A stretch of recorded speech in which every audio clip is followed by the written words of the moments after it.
Good morning students, कैसे हो आप सब। वेलकम टू पढ़ते रहो सीखते रहो।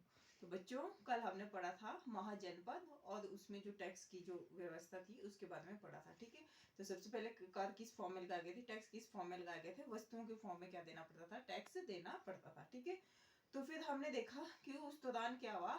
अब क्या हुआ कि जो हमारी कृषि है या जो एग्रीकल्चर है, एग्रीकल्चर में क्या है, बहुत दो चेंजेस आए। मेजर जो है दो चेंजेस आए। तो दो चेंजेस कौन कौन से थे। जो हल के फाल है ना, वो अब किससे बनने लग गए, वो अब लकड़ी की बजाय किससे बनने लग गए, लोहे के बनने लग गए। अब जब लोहे से बनने लगे तो जमीन भी क्या है, अच्छे से क्या होने लगी, मतलब अच्छे से उसमें क्या होने लगी, जुताई होने लगी।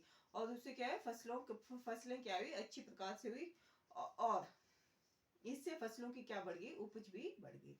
दूसरा चेंजेस क्या हुआ, दूसरा चेंज ये हुआ कि धान के जो पौधे थे ना, पहले उन्हें बिजाई से क्या करते थे, बिजाई से उन्हें क्या क्या किया जाता था, मतलब बोआ जाता था। लेकिन अब क्या किया, लोगों ने उसकी पौध तैयार करना शुरू कर दी।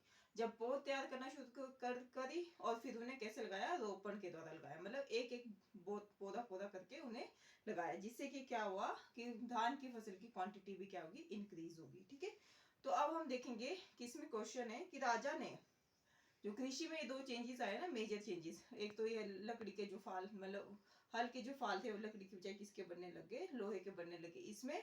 और जो धान की बिजाई है, मतलब फसलों में जो ये चेंजेस आए, इनको प्रोत्साहन क्यों दिया। तो सिंपल सी बात है, वो उसने उनको इसलिए ज्यादा वो किया, ज्यादा प्रमोट किया, मतलब प्रोत्साहन इसलिए दिया ताकि क्या हो सके कि उसे ज्यादा टैक्स कलेक्शन के रूप में आए। मतलब पहले क्या होता था, पहले टैक्स कैसे कलेक्ट होता था, वस्तुओं के फॉर्म में होता था। फसलों पे क्या लगता था, टैक्स लगता था, लेकिन वो जमा किस फॉर्म में करना पड़ता था, मतलब कि वो जो फसल होती थी उसी के रूप में उसे क्या करना पड़ता था, कलेक्ट करना पड़ता था। और हो सकता है कि जो उस टाइम पे क्या हो, राजा के साथ राजा की फैमिली, और तब तक क्या रखने लगे थे, परमानेंट सेना भी क्या हो गई थी, फॉर्म होने लगी थी। ठीक है, तो इन सब के लिए फूड की व्यवस्था करना राजा के लिए एक बहुत बड़ी चुनौती का काम था।